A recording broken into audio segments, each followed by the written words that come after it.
and welcome to No Apologies on Beck, where we are unafraid to speak the truth. I am your host, Rick Becker, our co-host, Lori Hintz. Thank you very much. Good to be Another here. action-packed show coming up we have tonight. so many good guests today, too. Yeah, we've got a little bit of Big Brother first, and then we've got Raheem Williams. We enjoyed him.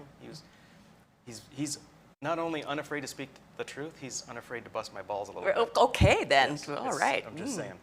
All And right. and then we're going to end with another guest, Senator Dave Clemens. That is going to be Yes. awesome. And I about like him, too. absentee voter ballots. So Lots to go. Okay, so get started. let's start. Okay, so our topic to begin with today is those DOT signs that you see all over. What did you say? 42 of them all over the state now? There's 40. yeah, 42, 47. I Yeah, forget it's what like it's up to now. Like a lot of them. It is. And this stems back from 2015. I put a bill in. So I don't know, it bugs me, it has bugged me all along that there are road signs, highway signs, these digital billboards that are from the Department of Transportation. And they have all of these sort of imposing messages But the to us. messages are very preachy. They're very preachy. It can be used for things like road closures and weather and missing persons and lots of, I think, Important things. valid reasons.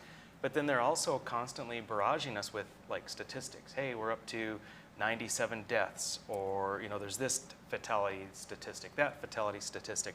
But then there's a bunch of these odd messages. Really weird ones. Really weird, like, let's see. First off, let's just take a look at the bill. Why don't you pull that up first? So there's the bill. It's pretty straightforward.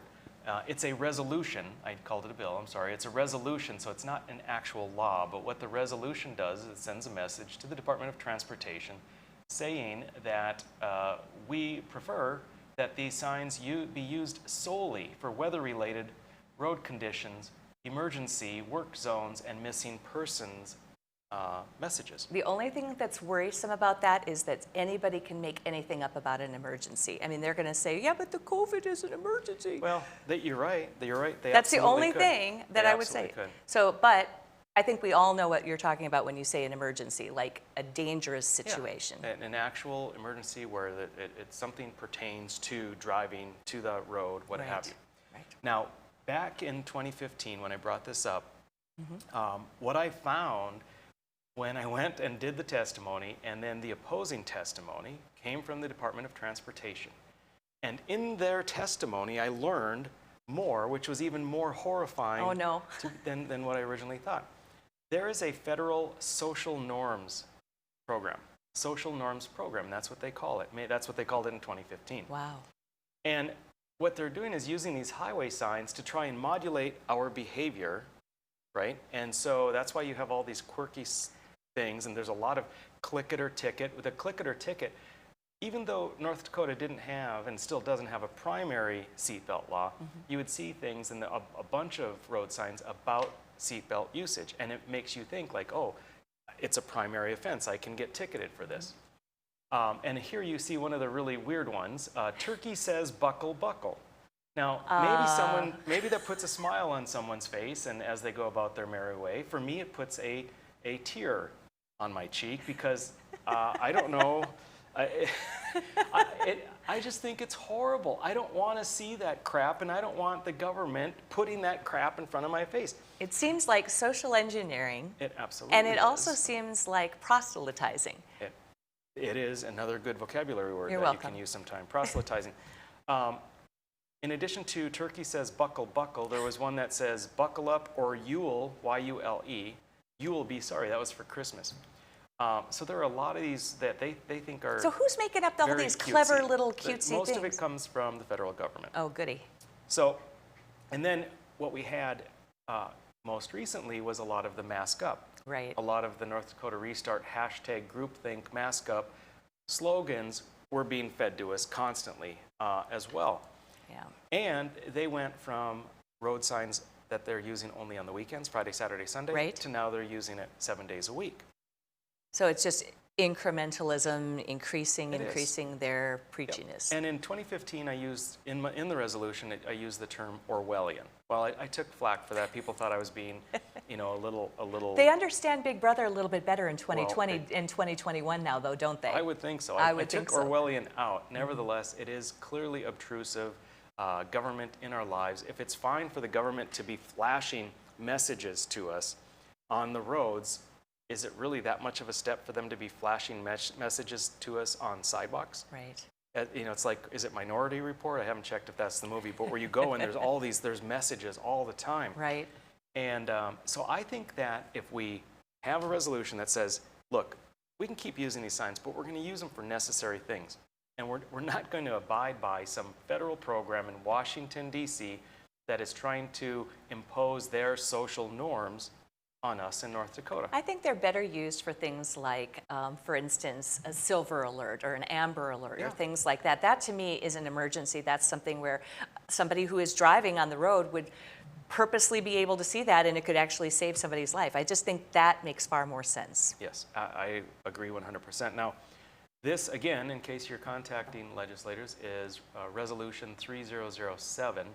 It is going to be heard tomorrow afternoon in the Transportation Committee. Is it 307 or 3004? I have 3004 on my sheet. You are right, thank you. Okay, 3007 was Sorry. the one for ending the state of emergency. That's right. My apologies. This is 3004. Thanks for the correction. No problem. And there you see it again. Very simple, short, one-page resolution.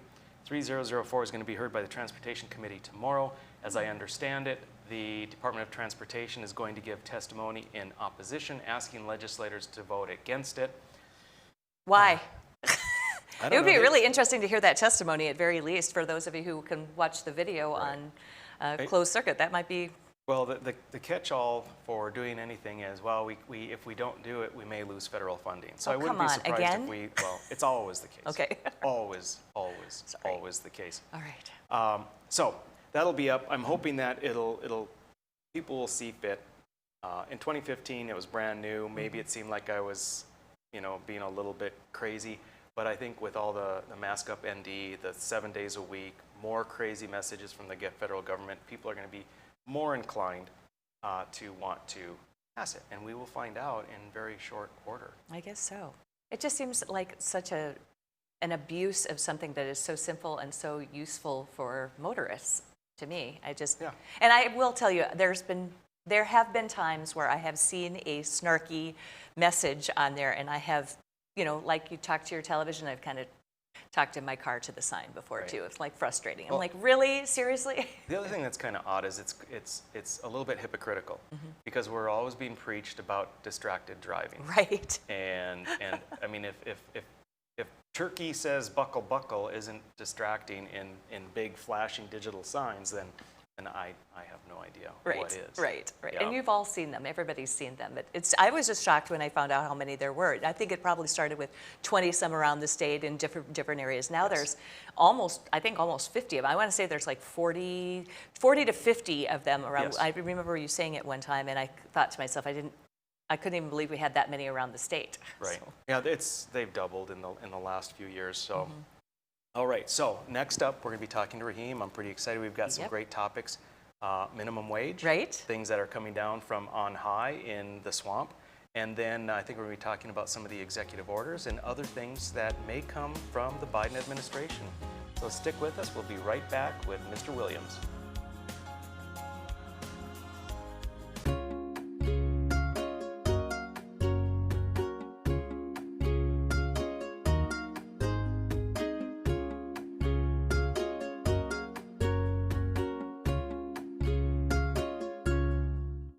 Capital City Restaurant Supply is your one-stop shop for quality restaurant products for the large to small kitchens. Commercial-grade restaurant and bar supplies, limb game processing equipment, refrigeration, dinnerware, and smallware. We sell everything including the kitchen sink from trusted manufacturers for the chef and all of us. Open to the public since 1971, we are veteran-owned and North Dakota proud. Let us take care of your restaurant and home kitchen needs today by visiting us at 1414 Interstate Loop in Bismarck or on the web at capitalcityrestaurantsupply.com. Hi, I'm Dennis Haugen, along with my sons Andy and Mike, and we're showing our support for wind energy in North Dakota. Wind energy has provided farmers like us with a steady stream of income that's not tied to the weather like crops and cattle are. Another bonus is that wind farm owners are required to maintain the roads leading up to the turbines. Because of that, oftentimes these roads are the best in the county. Wind energy is good for landowners, it's good for the land, it's good for our economy, and it's good for North Dakota.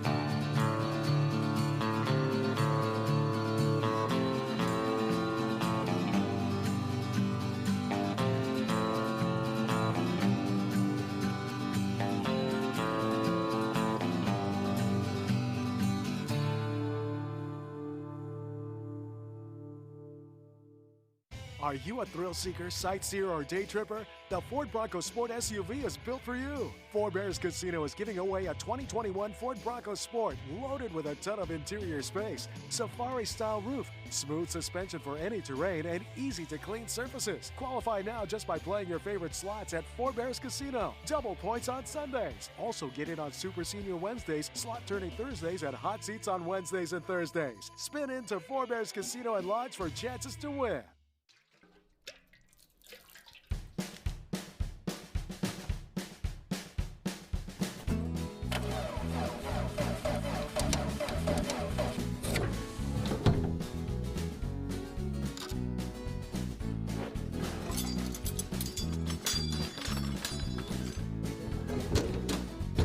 Some things in life are hard. That's why banking shouldn't be. Cornerstone Bank. Heroes and Icons is now Cozy TV. Don't worry, you'll still get your favorite Beck News programming without changing the channel. Real people, real news, Beck News.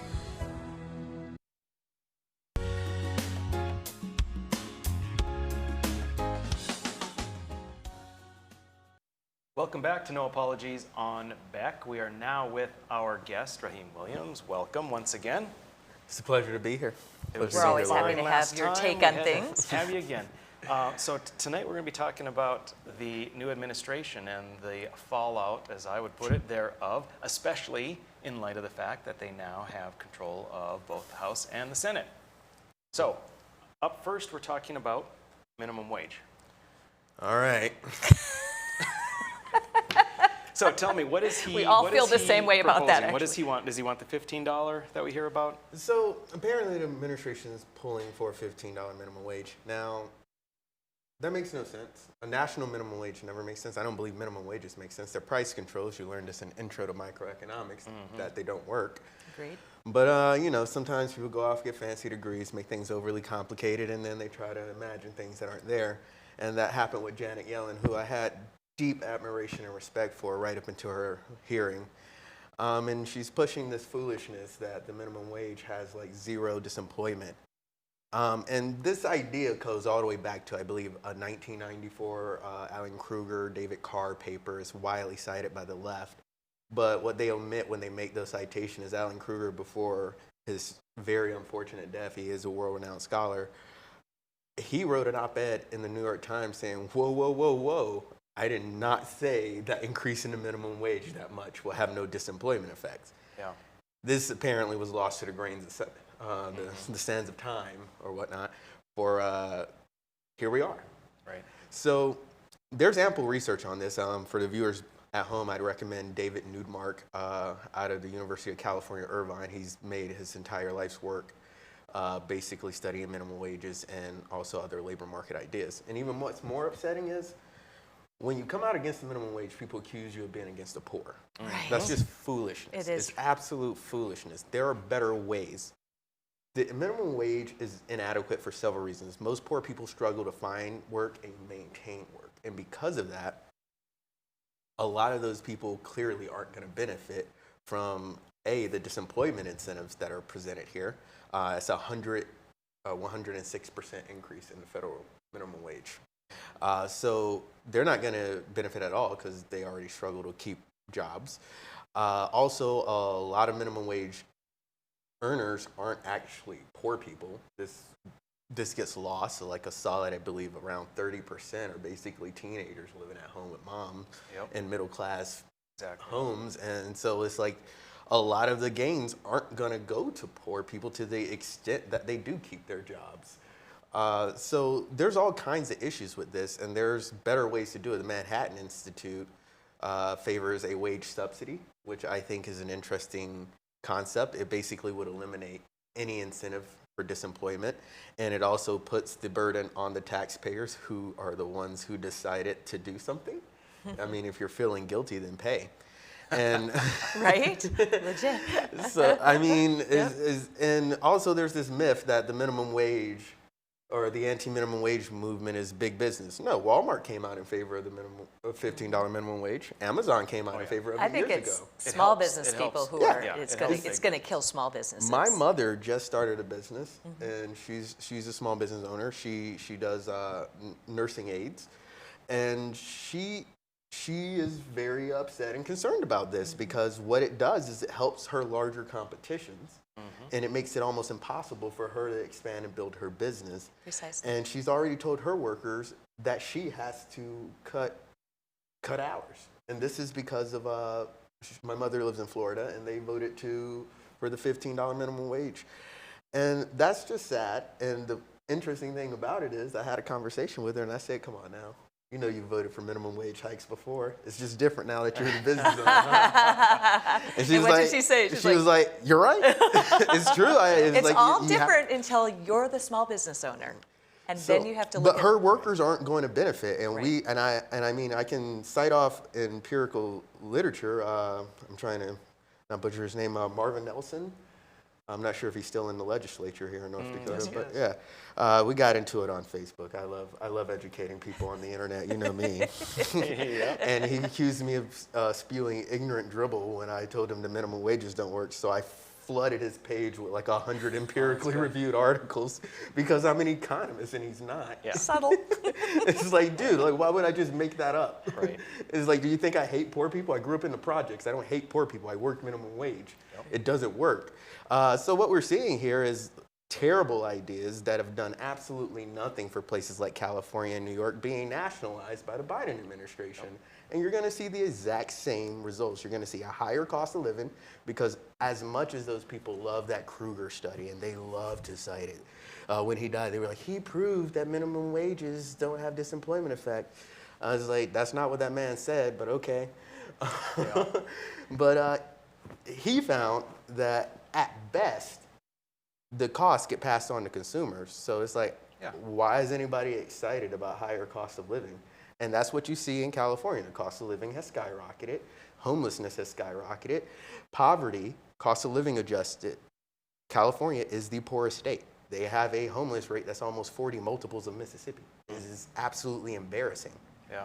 And these are the policies that this administration wants for our country. It's terrifying. Right.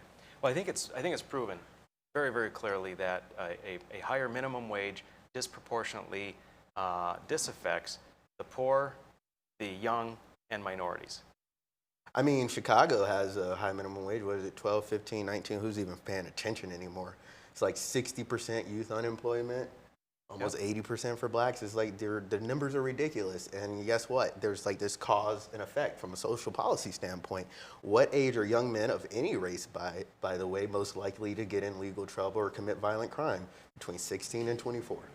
And that's where they can't find jobs. So people think that's trivial, having that entry-level job. It is not.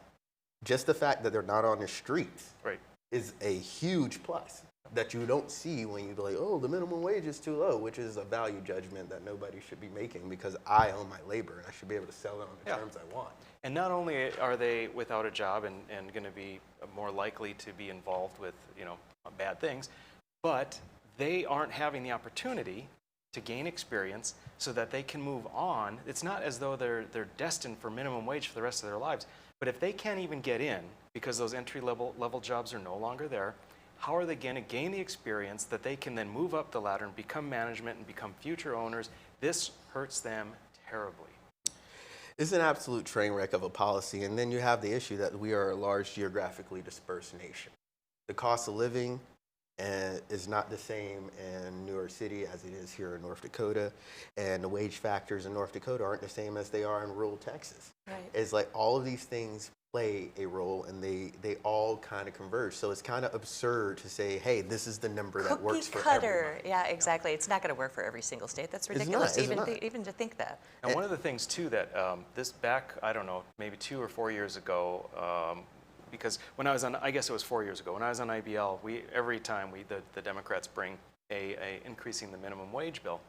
And 4 years ago, I know Heidi Heitkamp at that time, Senator Heidi Heitkamp was in favor of it, and she was citing the Economic Policy Institute.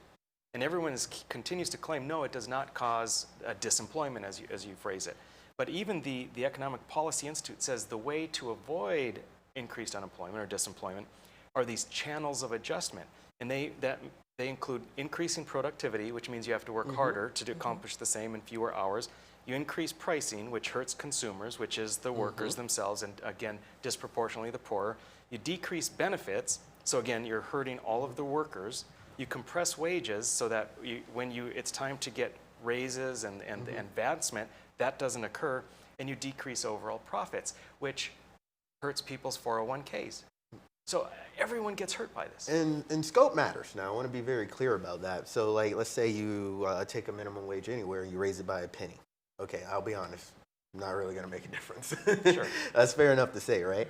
But it's like what we're talking about is a 106% increase in the federal minimum wage, and that's more than an inflation adjustment by every stretch of the imagination. So the problem with that, amongst other things, is like the kind of, I guess, this delusion that the same wage requirements will work everywhere. And I will give it a generous reading. I will.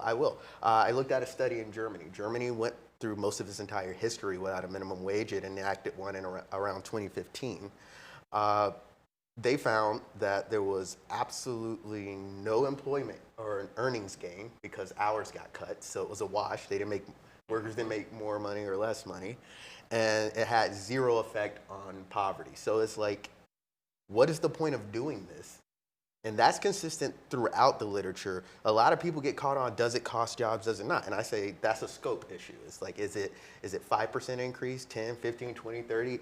And what are the market wages? Because if you're establishing a minimum wage where it did not exist before, you could, in theory, establish one below market wages, and it will have absolutely no effect on employment. I'll admit that, because I'm a truthful economist, unlike Janet Yellen.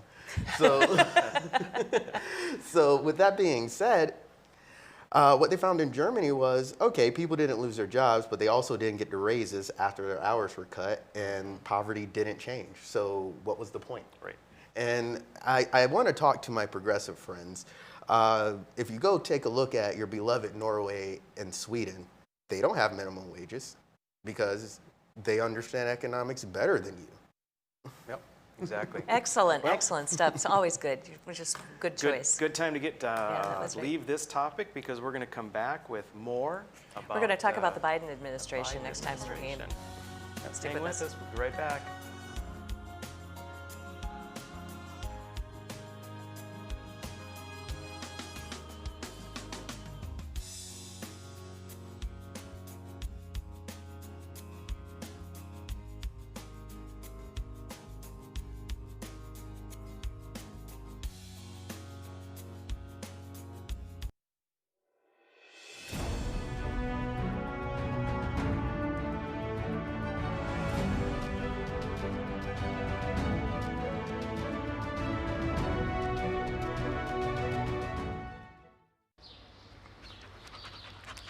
Jeez, what a mess. Look at that. There's roof stuff everywhere. It's so embarrassing. Ruins the neighborhood. Come on, humans. Let's get this fixed. Don't let your roof go to the dogs. Call America's Best Contractors for your free estimate. Need a new woof? After checking with the rest, go with the best. America's Best Contractors. 258-2412. Online at americasbestcontractorsincorporated.com.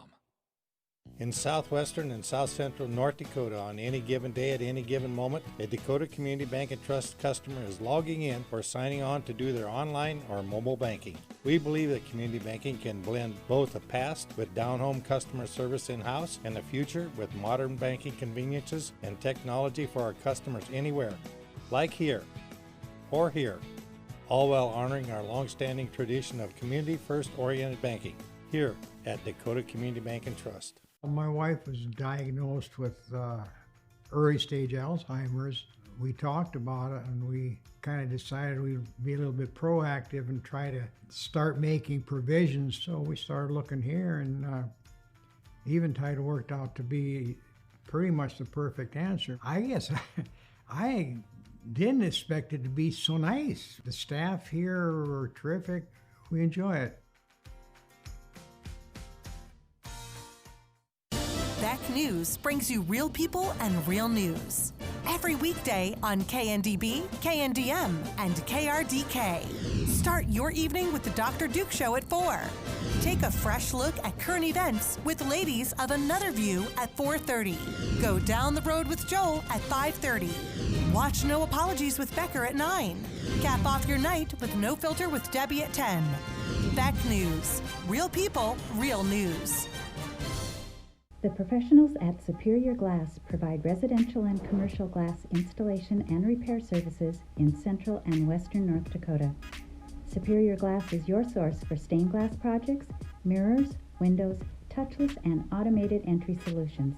Stop by and see us at 3323 East Broadway in Bismarck or call us at 701-258-5600. Superior Glass, where you get superior service for less.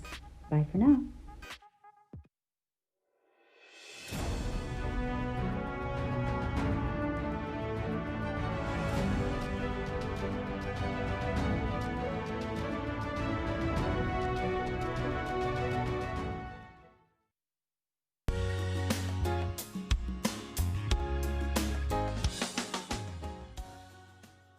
All right, welcome back to No Apologies on Beck.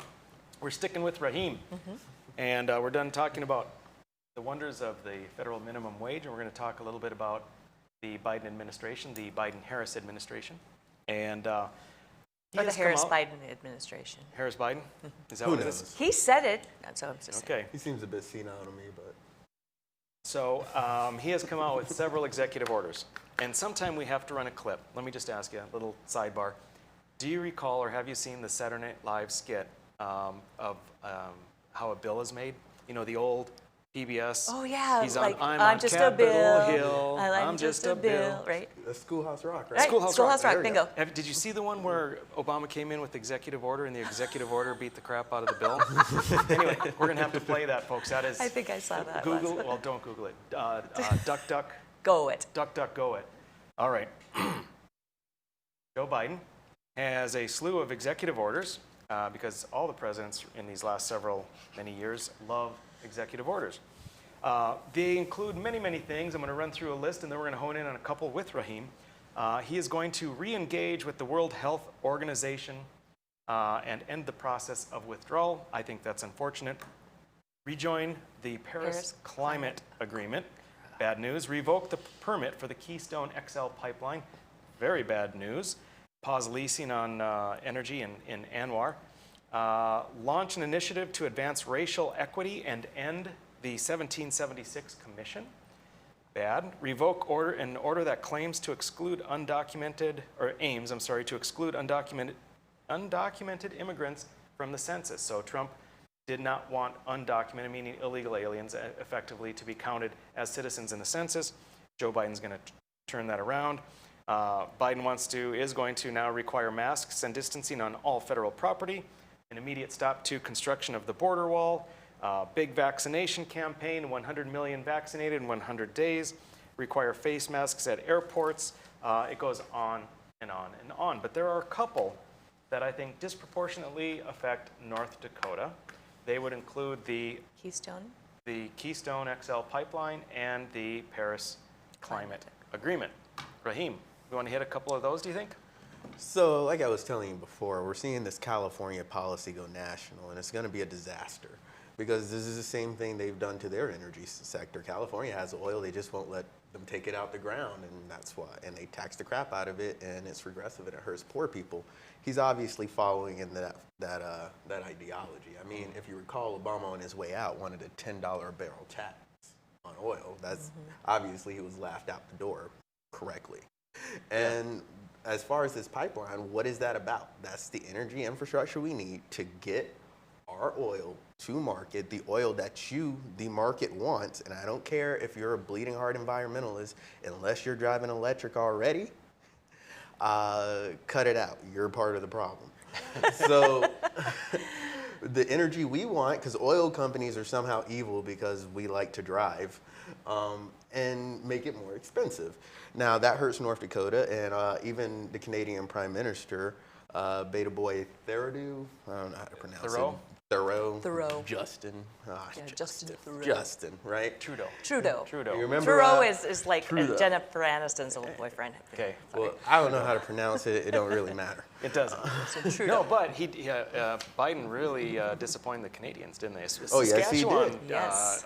Governor, whatever, is really ticked. And I mean, so is the prime minister, because there's money in oil, and he understands that, and he understands getting that Canadian oil to American refineries is how they get paid, and that this would lower costs. So I just find it funny because he was one of the first people, welcome back, America, when Biden's win was and announced. not so much anymore. Oh, you thought you knew who your friends were, huh? Yeah. It's interesting that we would have a problem with, well, Canada would have a problem with us. I don't know that we've, in history, had a whole lot of problem with Canada, have we? Well, there were milk tariffs during the Trump administration. Silly things happen. And that bothered them. I watched a program called South Park, and there's a lot of problems with the Canadians on that program anyway. It's probably old history, I don't know. We're working on it. To all the Canucks, I love you. So yes. yeah, we're seeing this policy go national. That's going to raise energy costs.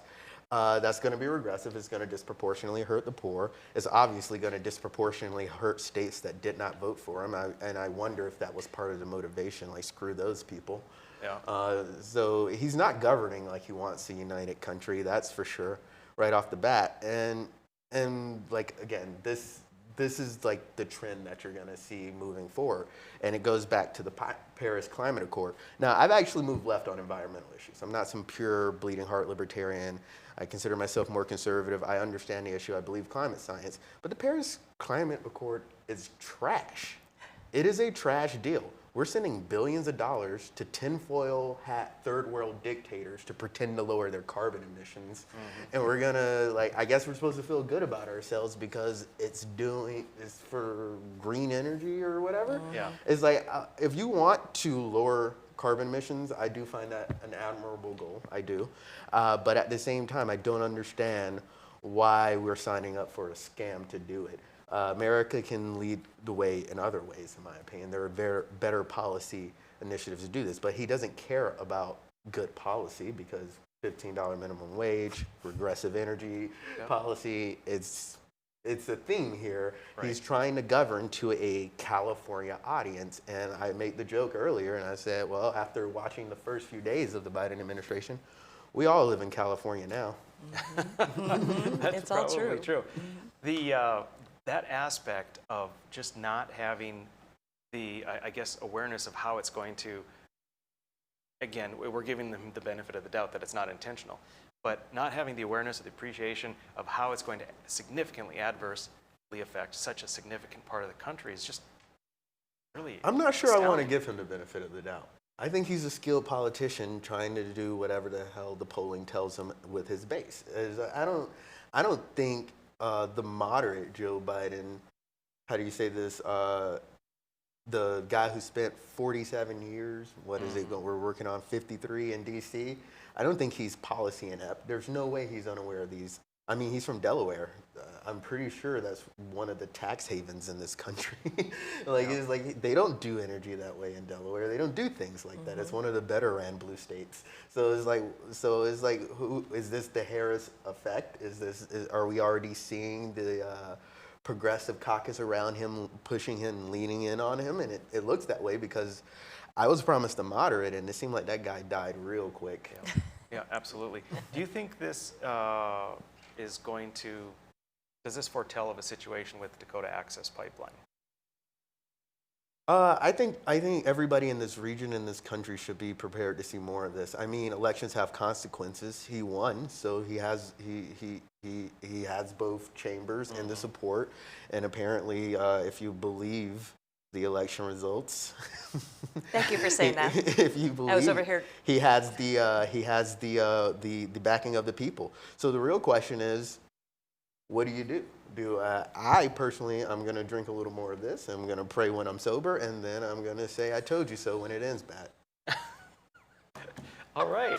Well, Okay. you just have such perfect timing. It really You go out with does the because thing, we're done just All right. like that. That's Brahim, awesome. We're going to have you on again sometime, hopefully soon. Thank you for Up your and insight. coming, brain food next. Stick around.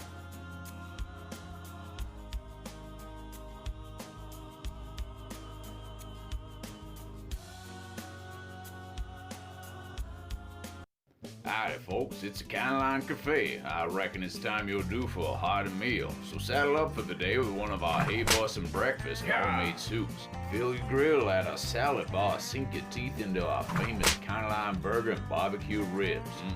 Top it off with spur rattling pie with a calm roll that's sure to put a smile on even the toughest outlaws. Shake the dirt off the boots each night and warm up with the gang. Tell them about it, Stacy. I can't wait to see you at the county line. Since opening in Hebron in 1940, Dakota Community Bank and Trust has been your hometown bank. Our mission has been to provide modern banking convenience with old-fashioned hometown service. We've grown with the communities we serve through year-round events, countless sponsorships, and nearly 7,000 hours of volunteering each year. Learn more about our 80-year history at dakotacommunitybank.com. Jeez, what a mess. Look at that. There's roof stuff everywhere. It's so embarrassing. Ruins the neighborhood. Come on, humans. Let's get this fixed. Don't let your roof go to the dogs. Call America's Best Contractors for your free estimate. Need a new woof? After checking with the rest, go with the best. America's Best Contractors.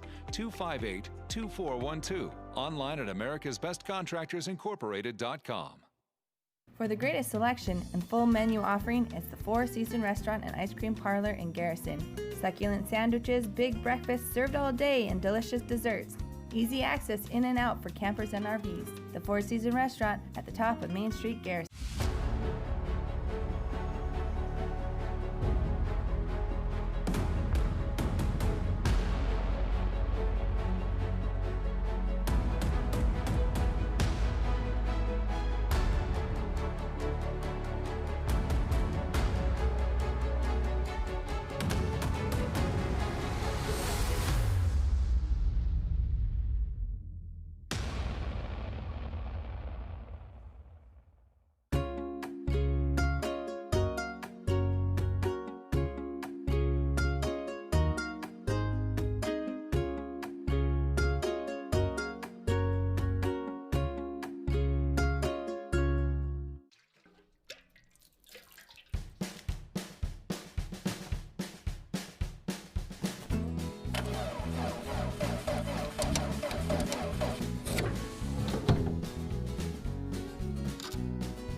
Some things in life are hard.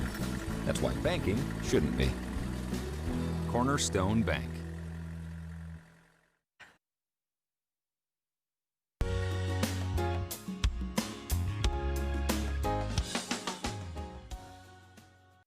Welcome back to No Apologies on Beck, your after-hours oasis of sanity. I am your host, Rick Becker, our co-host, Lori Hintz. It's good to be sane. Yes. I feel insane in the membrane after these last couple of segments, what's going on in the country, but we will forge ahead. Yeah, we're just rolling with it. It's time for brain food. This is a really good brain food. I'm just warning you all right now. My first one actually was a submitted word, which is super cool because I love it when our viewers actually say, "Hey, I've got a suggestion for you." So somebody suggested this word. So my first brain food word is erudite. Erudite. What does erudite mean? Well, it derives from Middle English erudite, from Latin eruditus, the past participle of the verb erudire, meaning to instruct. A closer look at the verb shows that it is formed by combining the prefix e or meaning missing or absent, with the adjective rudis, which means rude or ignorant, which means essentially, so this erudite means absent of rudeness, so not rude. Educated, knowledgeable, learned, lettered, literate, not rude. Erudite. I know, you wouldn't think that, would you? Well-read, scholarly, those are other words that are also synonyms for... Yeah, see, I thought about it in that context of being scholarly. Scholarly, not rude. I know. Not rude. Yeah, that's the basis, the Latin basis of the word. Not rude. Yeah, but smart, but not rude. All right. Erudite. Excellent. New word. Okay. And yours? My first one is the Whiskey Rebellion. Whiskey Rebellion of 1794. I'm not sure why I'm focused on rebellions on this one, but this and the next one have to do with rebellions. So go ahead and bring that up. Here's a nice little graphic of George Washington. And he actually, again, this is 1794, not that long after the Constitution was ratified. And what happened is that the federal government started a tax on whiskey. There's a long story to it about how rum supply chains were disrupted during the Revolutionary War, yada, yada, yada. But the bottom line is, and I love this because this is a brand new country, everyone's excited, they beat the most powerful nation in the world, and right away, within just a couple of years, there's a tax imposed, and the people right away say, nope, screw this. Right. This is baloney, we're not going to deal with this. I think it's so interesting that it's always a beverage. Tea, yeah. rum, whiskey, it's always like, don't mess with what we drink. Right. So the people in Pennsylvania, where they were the ones, they were saying, nope, we're not having any of this, and they weren't paying their taxes. So then the federal government sent people in to collect the taxes. Well, those people that were sent in were attacked, and the home of the tax inspector was attacked as well. About 500 people did the attacking. And so then Washington said, okay, I know this is a free nation and everything, but you have to pay your whiskey tax. And so he got 13,000 militia from 4 states. And those 13,000 militia came to this western Pennsylvania area, and it was a battle that was over pretty quickly. It reminds me of the inauguration, actually, with all the troops there. Okay. Yep. Well, and by that time it increased to 600 Pennsylvania rebels. So there were 13,000 from Virginia, Maryland, New Jersey, and Pennsylvania. So it was those militia versus the sort of homegrown militia for the rebels. There were only, on the militia side, on the rebel side, 3 or 4 killed. Really? Yes. And the casualties on the government side were 0. Oh, wow. Except 12 did die from accidents and being sick. So the Whiskey Rebellion, in which there were 13,000 government militia versus 600 grassroots rebels, not too much killing. No, not too many deaths. No. That's really interesting. No, but they did end up having to pay their tax. Did they just yell at each other a lot? I mean, I don't know. That's a war I'll sign up for. You suck. No, you suck. No, you do. All right, that's mine. Leave my whiskey alone. All right, so my next word is a similar word to erudite. This time is recondite. Recondite requires special knowledge to be understood. Abstruse, meaning pertaining to or dealing with very profound or difficult or obtuse things. Subject matter that's difficult to understand by relatively few. Esoteric or arcane. Basically, recondite means obscure in a word, if you're going to try to. So recondite is something recondite is obscure. Interesting. You could use that in a sentence, too. I love how you tell your story about somebody using one of our vocabulary words. I love that so much. That's fantastic. Yes. So people are starting to use our words. So. All right. My next one, I'm just going to superficially hit. It's actually an interesting story that is worthy of an in-depth discussion. But Shays' Rebellion. Shays' Rebellion is another little rebellion that occurred very early, 1786, 87. So again, now we're talking between when they had just won the Revolutionary War and before the Constitution was even ratified. And Daniel Shays, rather. I've never heard about this one before. I've heard of the Whiskey Rebellion, but I've never heard of the Shays' Rebellion. They were kind of fed up with the, well, again, taxes and various economic injustices. There was a lot of delayed payment for soldiers. There were some civil rights injustices. And so Daniel Shays led 4,000 rebels in protest against these injustices. It was in western Massachusetts. And this Shays was actually in the Continental Army, and he fought in the battles of Lexington, Concord, Bunker Hill, Saratoga. He was legitimate. Yeah, he was legit. He fought for freedom, and it didn't matter that they had just gained freedom, because what he saw then as further incursion of freedom, another good word, he wasn't afraid at all to step up and say, no, we're going to stop. But anyway, that was quickly put to an end. And so it's just an interesting thing that despite the fact that at least I always think about how everything must have been happy, happy, joy, joy after Just the opposite. Revolutionary War. There's always been upheaval. There was discontent, and there was these incursions in the freedoms, both with regard to civil liberties and with regard to economics, meaning taxes. And it seems like it almost always has to do with economic onerous rules or things that people are rebelling against, kind of like today. It's the same thing. It always is, isn't it? It's the same thing that you're always rebelling against is people taking away your rights and your money. There's always the push-pull. So anyway, all right. Good rebellions. Yeah. Okay, when we come back, I'm very excited to tell you that we have a state senator with us today. So watch for Dave. He'll be in here next.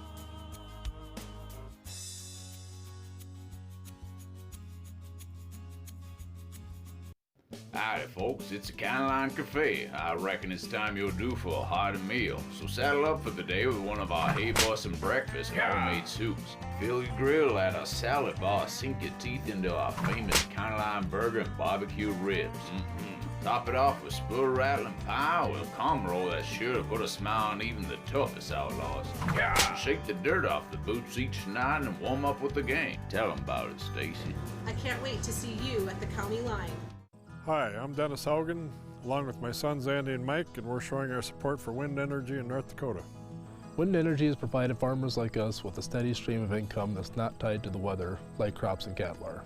Another bonus is that wind farm owners are required to maintain the roads leading up to the turbines. Because of that, oftentimes these roads are the best in the county. Wind energy is good for landowners, it's good for the land, it's good for our economy, and it's good for North Dakota. Capital City Restaurant Supply is your one-stop shop for quality restaurant products for the large to small kitchens.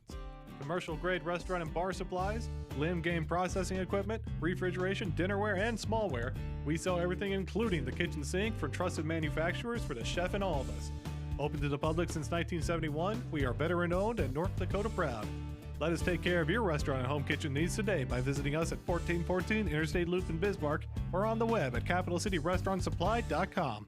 My wife was diagnosed with early stage Alzheimer's. We talked about it and we kind of decided we'd be a little bit proactive and try to start making provisions. So we started looking here, and Eventide worked out to be pretty much the perfect answer. I guess I didn't expect it to be so nice. The staff here are terrific. We enjoy it. The professionals at Superior Glass provide residential and commercial glass installation and repair services in central and western North Dakota. Superior Glass is your source for stained glass projects, mirrors, windows, touchless and automated entry solutions. Stop by and see us at 3323 East Broadway in Bismarck or call us at 701-258-5600. Superior Glass, where you get superior service for less. Bye for now. Now is the best time to plan for your 2021 farm equipment needs. North Dakota-based Summers Manufacturing is currently offering early order savings. Take advantage of big savings on North America's broadest tillage line, including the Super Coulter Samurai and the innovative VRT Renegade, as well as the best built, best backed land rollers in the industry. Talk to your Summers dealer today or go to summersmfg.com to learn more about early order savings available on all Summers equipment.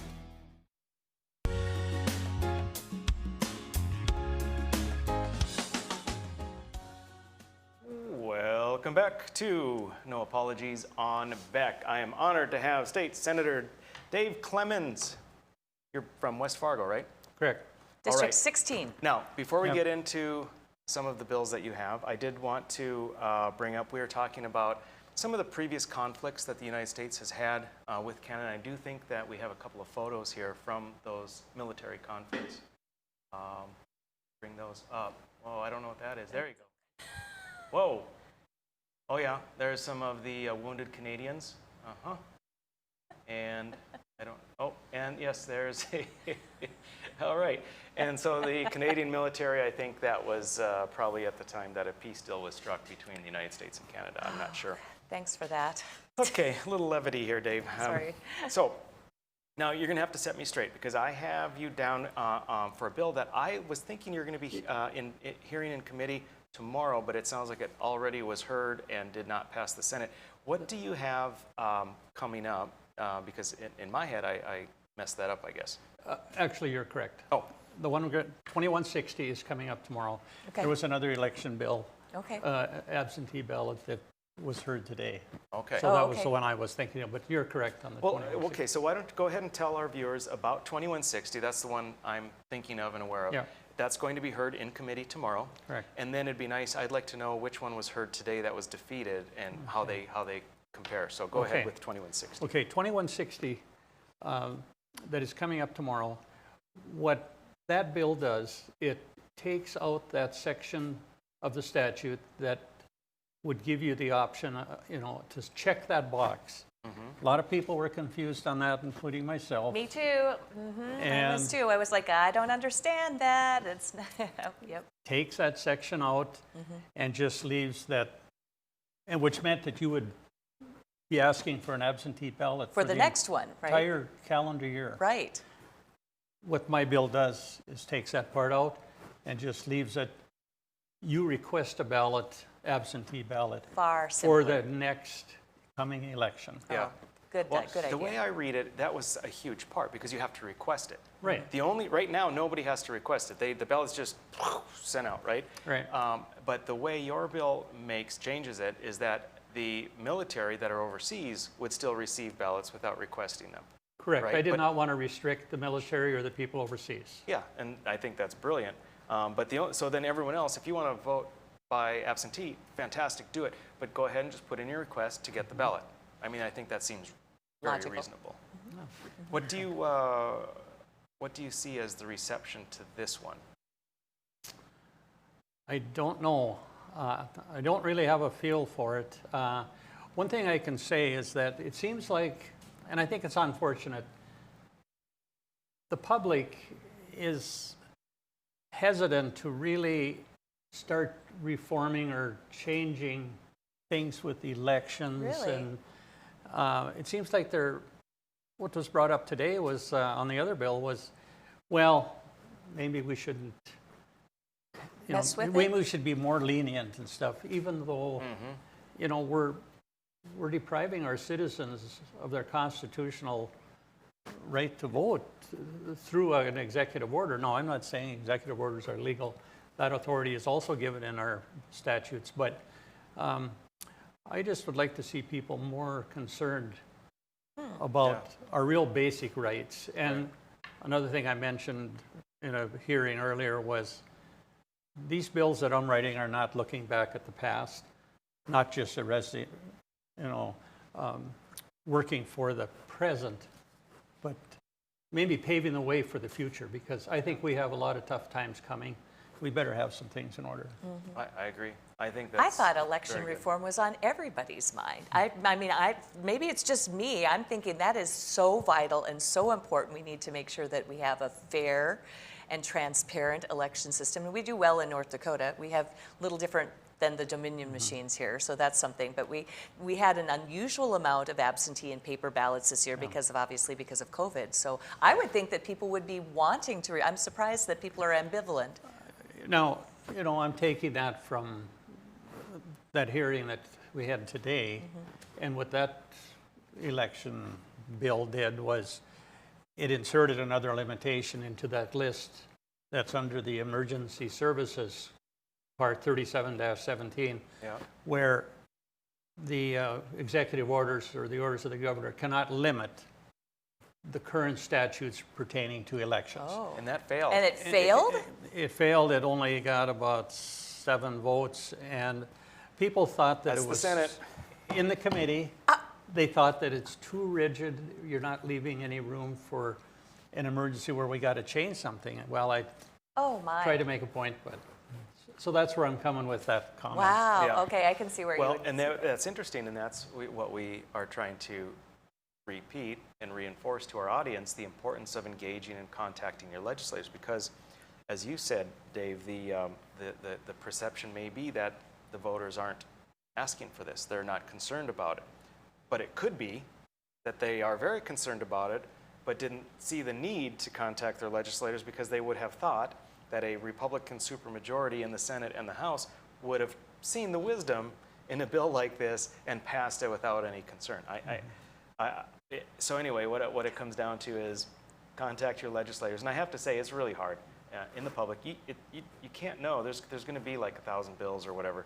You can't know all of them, and it's hard to stay on top of it. But when you do hear something, if you have an opinion on it, contact your legislators, because if you don't, they don't know how the public feels. Right. So I hope this one has better luck. I'm shocked that the one that restricted the governor's actions to restrict elections in an emergency didn't gain more favorable votes. Wow. That's disappointing. That's you were obviously disappointed in that too. Yeah, I was, but I knew it was a pretty straightforward bill that, didn't leave much room for working around the current statutes that we have, but that's what I wanted, and I just think there's a lot of things we got to be concerned about in the coming years. Yeah. Well, at the very least, you've brought it up. Yeah. The discussion is being held. The voters can hear what's happened. Next time, they'll be prepared to contact their legislators. Next time, they'll be prepared to go to the ballot box and vote for state legislators that are aligned with how they feel, what they believe. That's always smart. Yep. I have a couple of personal property tax reduction bills coming. And I think people should just really start paying attention, being interactive with the legislative, what's going on, because there's a lot of bills coming. Yep. That's right. There are. My election one won't be the last one. Yes, absolutely. Dave, thanks so much. I'd love to have you on again. I appreciate it. Folks, we are going to be back tomorrow night. We're going to talk hypocrisy. We're going to have a mailbag and an off the cuff for you to finish the week off with, so please join us.